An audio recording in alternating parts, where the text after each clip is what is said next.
সুমাইয়া আক্তার মাত্র 18 বছরের এক তরুণী, যে মেয়েটি ছিল বাবা মায়ের রাজকন্যা, যার চোখে ঝিলমিল করছিল রঙিন ভবিষ্যতের স্বপ্ন। কিন্তু সেই স্বপ্ন, সেই হাসি চিরতরে নিভে গেল শ্বশুরবাড়ি, শাশুড়ি, ননদের নির্মম নির্যাতনের শিকারে পরিণত হয়ে। প্রতিদিনের ছোট ছোট কথা থেকে শুরু করে মানসিক অত্যাচার সবই তার অন্তর ভেঙে দিয়েছে, শেষ পর্যন্ত নিজের জীবন করতে বাধ্য করেছে। মাদারীপুর সদর উপজেলার কুনিয়া ইউনিয়নের মেয়ে সুমাইয়ার বিয়ে হয়েছিল জহিরুল হাওলাদারের সঙ্গে।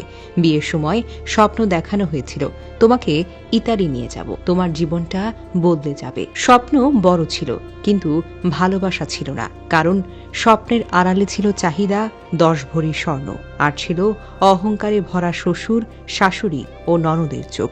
ঘর সাজানোর কথা ছিল, কিন্তু প্রতিদিন জমা হতে থাকে তুচ্ছ তাচ্ছিল্য, অপমান, মানসিক যন্ত্রণা।